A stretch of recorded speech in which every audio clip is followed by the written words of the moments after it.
Recently, one of the top games of the year was revoked of its award. Not because the game was bad or the developers lied, not because they stole assets, not because the game was broken. It happened because they told the truth. Clair Obscur Expedition 33 won Most Anticipated Game at the Indie Game Awards for exactly 48 hours. Then the organizers took it back. Why? Because the developers, Sandfall Interactive, had previously admitted publicly and honestly that they used AI tools in their creative pipeline. This isn't just about Expedition 33 having its award revoked.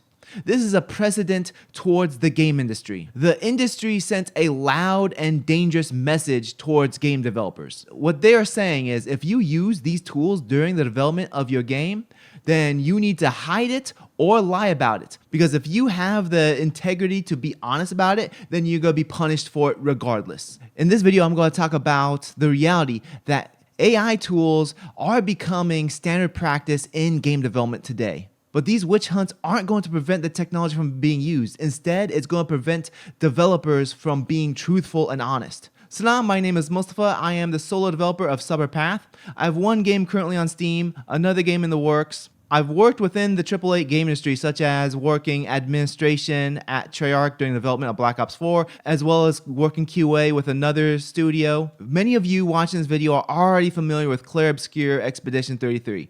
Either you've already played it or you've heard a lot about it from other people. This incident comes shortly after the hot topic of Tim Sweeney discussing the Made with AI tag on Steam. Last month, Tim Sweeney talked about how the Made with AI tag should be removed because most games will be developed using AI tools. And many argued against Tim Sweeney. The claims were that Tim Sweeney wants to sabotage Steam, and that Tim Sweeney wants to promote AI generation so that he can generate more video game slop. But one of his major points that he made when he wasn't trolling was that this would lead to cancel culture and witch hunts. And he was correct, as we're going to see with our case studies in this video. I want to say real quick though, I'm not defending Tim Sweeney. I'm not a fan of him or anything. I really don't care about him. I'm just here to discuss the reality of how AI tools are being used in game development and how to promote transparency when you want transparency in game development.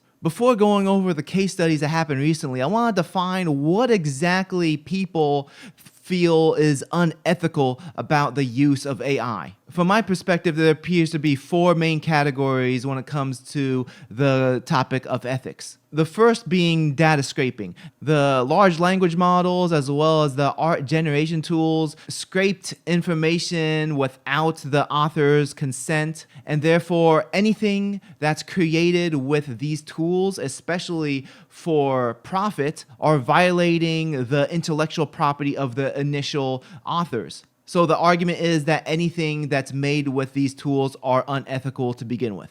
The next is the environmental impact. These AI companies, especially OpenAI, they have cooling plants that are wasting so much water, as well as just draining all the electricity from the electric grids within the area. So the argument is that the environmental cost outweighs anything that we make with these AI tools. The next is job displacement, similar to automation in general. Automation has been taking jobs away for a long time. Just look at self-checkout, for example. I worked retail 20 years ago, and even back then, I knew that the self-checkout lane was going to remove jobs. And it did. There's fear that AI is going to replace more people's jobs, especially creative people's jobs. So the argument is that it's more important to provide jobs than it is to use these AI tools. And finally, there's the argument of loss of quality or slop. And this argument is mainly for entertainment, video games, and even information such as books. The fear is that these AI tools will allow for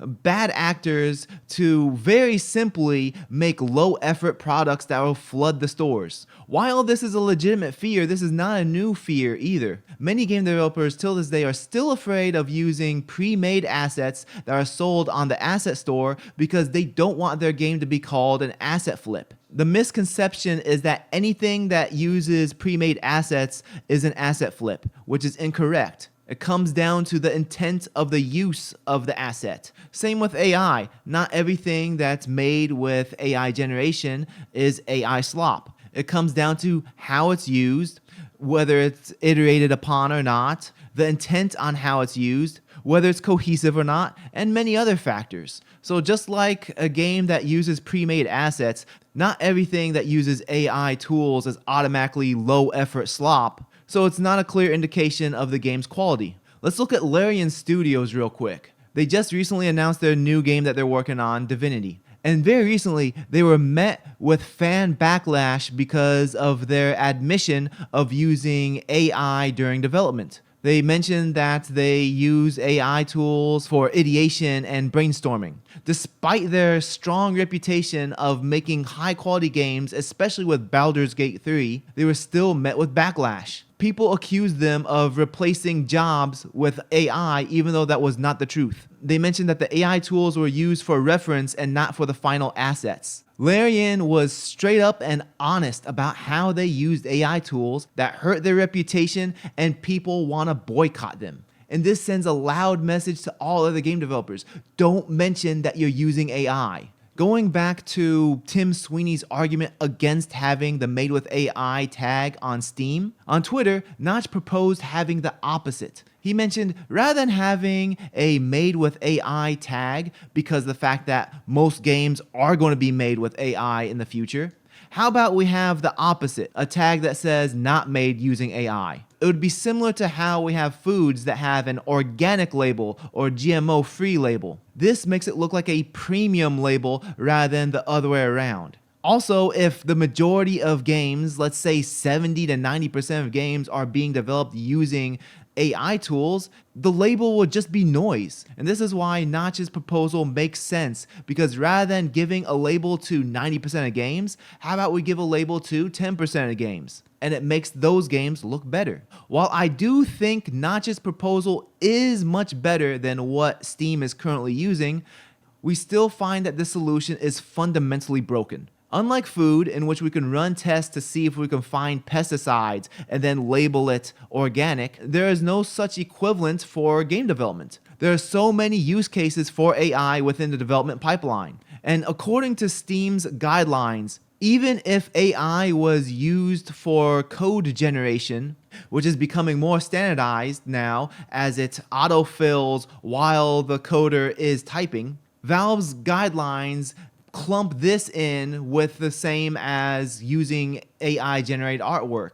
So regardless of what type of AI generation was used for the development, developers have to have this Made with AI tag on their storefront page. And since there is no real way to test 100% if there is AI used during the development or not, this entire system relies on the honesty of the game developer. Any system that relies on "trust me bro" is not a solid system. Andrew Price, who is a well-known Blender 3D modeler, he made the point that developers are going to be incentivized to lie due to these labels, regardless as to whether it is a Made with AI label or Made without AI label. Because whether it's a human-made tag or made using AI tag, there's going to be dishonest game developers who are going to want to make additional sales by lying about their product. There's also the problem of asset stores. If I purchase an asset online and I want to use it for my game, I have no clue if the artist who made that asset is honest as to whether they developed it using AI or not. Just as Andrew Price says, an honest person will pause for slightly longer, but there is still every incentive to lie, as you won't be caught. Did this seller use AI to generate the concept art, the base mesh, or up-res the textures? No one knows but them. So if I purchased that helicopter, I have no clue if the original artist used AI or not. And then when I put that helicopter in my game, I can't be completely honest as to whether my game has AI or not, because I don't know if that helicopter was made with AI or not. This is why this system's fundamentally broken. Even though I used AI tools to help expedite the development of my game, it's currently on sale 25% off until January 5th. Check it out if you're interested in supporting the channel. If you already own it, please leave a review. I would really appreciate it. As you can see with my storefront page, I'm honest that I use AI, but not everybody is going to be honest. You can't prove that a coder didn't use AI assistance because proving a negative is impossible. And let's look at Postal Bullet Paradise that got announced recently and just as quickly got canceled. Publisher Running with Scissors announced their new Postal game, Postal Bullet Paradise, being developed by Goonswarm Games, and just as quickly they shut down the entire studio. This is because fans noticed AI artifacts in the trailer. The publisher, Running with Scissors Games, has been very vocal about being anti-AI. Goonswarm Games kept denying that they used AI during the development. And after the constant pushback, they just put out a statement saying that the entire studio has now been shut down. The lesson with this is that the publishers didn't realize that the game might have had AI in it, and that led to a whole backlash from the fans. The case studies with Larian Studios and Sandfall shows that there is no nuance between a studio using AI as a tool for efficiency versus AI to replace creativity or replace jobs. When both these studios were transparent about their use of these tools, they both got punished for it. In both cases, both studios could have lied and said that they don't use AI or never mentioned anything about it, and no one would know the difference. With Goonswarm Games, on the other hand, people did notice and they got in trouble for it. Regardless, in all cases, they all got in trouble for it. Despite these calls for boycotts towards Larian, revoking awards from Sandfall Studios, the AI toothpaste is now out of the tube. Regardless as to whether we are going to agree that these tools are unethical or not, these tools are here, and it's shaping the future of how all software is being developed. The important lesson here is that we want to promote honesty, not punish people for honesty. When we have a tag on Steam that says made with AI, it promotes developers to lie. Same with punishing developers who make great products and then admit that they're using AI tools. That also tells developers that they should lie as well. The solution isn't cancel culture or more witch hunts. Instead, it is to give the developers a reason not to hide. When you are giving game developers more reason to hide, then you are giving them more reasons to be dishonest. Again, I try to be honest with my development, but not everybody is honest, as you can see with Goonswarm Games. I know that AI is a hot topic. Let me know in the comments below. What do you think about this situation? Thanks for getting this far in the video. Please leave a like, subscribe if you haven't already. I'll see you again soon. Take care. Salam.